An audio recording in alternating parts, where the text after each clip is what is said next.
Welcome to Spurs Focus, your go-to spot for daily Tottenham news, transfers, and match updates.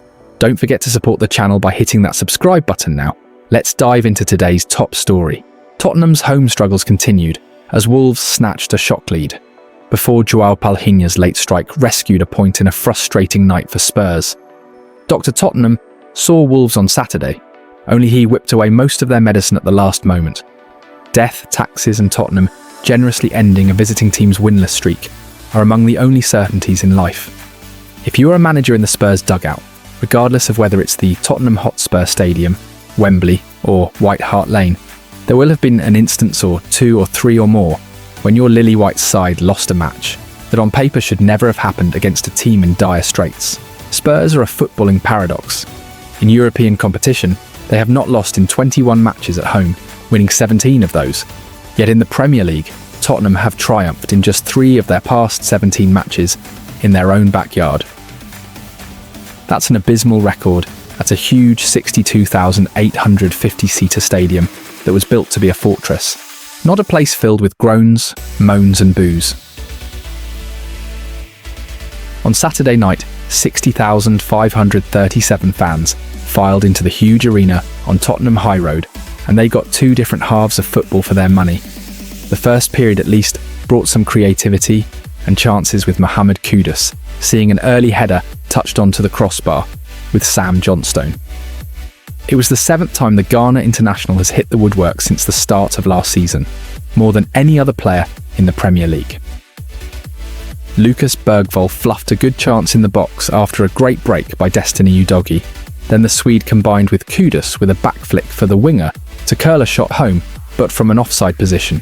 Bergvall was again involved with an acrobatic effort over the crossbar before Kudus forced Johnstone into a flying save. With the last kick of the first half, former Spurs full-back Matt Doherty sent a volley against the top of the crossbar that should have been a warning that was heeded. Of course it wasn't. 9 minutes after the break, the visitors caught Spurs with a sucker punch. Guglielmo Vicario reacted well to save a Ladislav Krejci header from a corner, but could only push it against Joao Palhinha, and the ball bounced back to Santiago Bueno to poke home. The remainder of the second half until the 94th minute was awful from Tottenham. They wasted possession constantly, even though Thomas Frank was yelling at them at various points from the side of the pitch to be patient and not rush their passes. They did not listen to the Spurs head coach, but when the crowd shouted, "Shoot!" in unison, they heard that. Cue a string of dreadful efforts from distance that were of more danger to those at the top of the south stand than Johnstone in the Wolves goal. Just as Frank was at his most frustrated, so 2 of his 5 changes suddenly worked. His other substitutions hadn't. Brennan Johnson and Pedro Porro offered little to nothing extra on the right flank than those they replaced, and on the other side, Wilson Odobert was as much use as a dunked rich tea biscuit. Yet Mathys Tel and Pape Matar Sarr were there for Frank's SOS. Save our substitutions. Tel deftly flicked the ball past a defender on the left in added time and drove inside before curling a low cross that Sarr touched back into the path of Palhinha. The Portuguese didn't miss a beat in hitting a sweet curling strike into the bottom right corner of the net. The summer signing went mad, whipping off his shirts and running to the corner of the east stand where it meets the south, roaring at them all. It was his 3rd goal in 6 starts in all competitions since the Premier League season began. Not bad for a defensive midfielder. In his euphoria, he forgot that Spurs actually wanted to win the game. Johnson had run and grabbed the ball out of the net, and he screamed across to Palhinha to get his shirt back on so they could run back and try to find a winner. That did not come as Spurs returned to looking disjointed again in the 3-4-3 formation they ended the game in. It was yet another far from impressive Premier League performance at home. The Burnley game aside, it's a positive certainly that Tottenham are coming back to grab points in matches they have not played well in, but it's also an indicator that Frank's side is still very much in the making.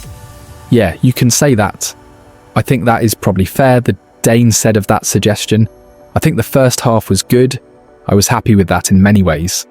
I felt we were on top, created 2 or 3 very good chances, and got into a lot of dangerous situations where we didn't create a chance where we should have created more." You know, you are thinking, yes, this is very good. Produce a lot of crosses and we are on track. Football is not like Wolves, please roll over. It is the Premier League, and it is extremely competitive. So you're going into the second half and thinking, I know it is not like you score, but I think, okay, it could be good. I think the big change second half was probably their goal. It changed the momentum of the game, and then at half-time they changed to a 5-3-2. I think that made it more difficult, not that we didn't know they could do it, but of course, how do we get the message across to the players? He added, of course we got a little bit on about the pressure and getting it right, but the goal meant we probably lost a bit of structure and coolness. It took more passes to get up into the right positions, cross it from the right area, or produce from the right area, instead of a cross with your weaker foot, or a difficult position and a shot from 30 yards, even though the crowd scream shoot. I like the effort and mentality, and I think it is huge actually, and I meant that to get a point on a night where it is not perfect, especially not in the second half. Now that is 2 times in a row. In the Premier League, we come back. I think that tells a lot about the players. Yes, we want free floating, yes, we want more, and we did not hit our highest performance level today, but when you are down at 90 plus and you get a point, I think that's positive. It was fitting that Palhinha scored what was the 8th goal of the day, netted in the 99th minute, or later in the Premier League, the most in a single day in the history of the competition. For the midfielder won more duels, with 10, and made more tackles with 5, than any of his teammates. I feel first of all glad to score these goals, but the coach is demanding to, sometimes in the game, be more inside the box, and these goals happen because I'm there, said Palhinha. I'm not too far from the box and I try to get the chances. Yeah, today I scored a good goal. But if you ask me if I would change the goal for the victory, for sure I will do it. Palhinha is doing his part, and even though he was carried away in the emotion of his goal, joining the long line of players booked for celebrating by whipping off a top and getting booked, the 30-year-old was ultimately disappointed.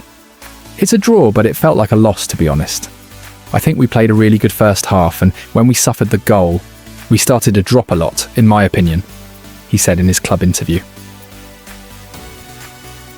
I think we didn't have the patience in the right moments when we needed to find a good way to score, and we need to be much more calm in these moments, because it will be key for us. I think if we scored probably in the first half, the whole game probably will be much different.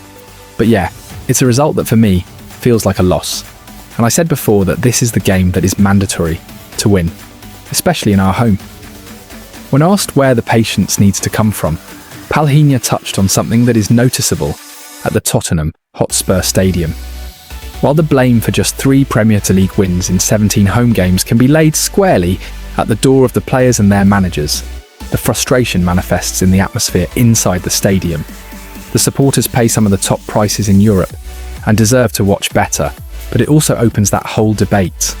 Are the fans there to push on the team, or are the team there to entertain the fans?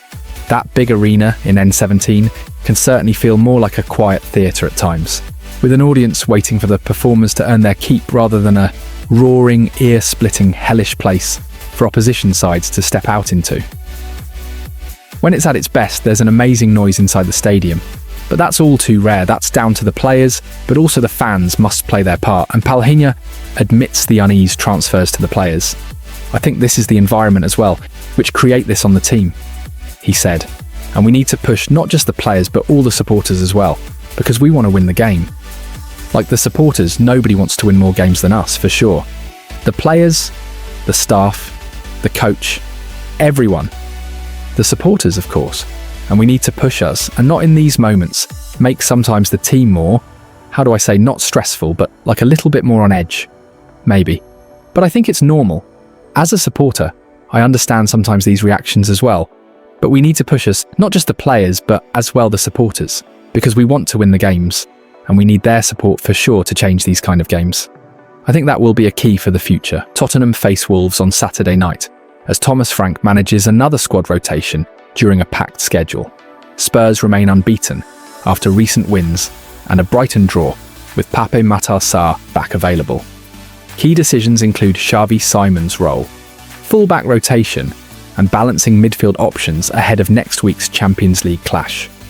Thomas Frank must pick yet another Tottenham starting 11 as the matches continue to come thick and fast, with Wolves the latest visitors to the Tottenham Hotspur Stadium on Saturday night. Spurs are currently playing every 3 days, and after returning from the international break with wins against West Ham, Villarreal and Doncaster Rovers, and a comeback draw at Brighton, they will go into this latest game against bottom-side Wolves with an unbeaten feeling and plenty of clean sheets. Wolves may be struggling with 5 defeats from 5, but they have often given Spurs problems over the years, both in N17 and at Molineux, and Frank will be looking to name a fresh and balanced team to take on Vitor Pereira's side team. The Dane is still without injured strikers Dominic Solanke and Randall Kolo Muani, but he does have midfielder Pape Matar Sarr back in contention after missing the midweek Carabao Cup win.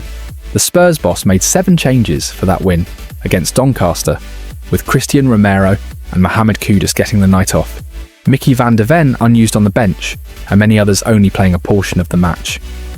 One player who did start the game and played an hour was Xavi Simons, but the Dutchman only played the final 30 minutes at Brighton, so should be fine to start again on Saturday evening.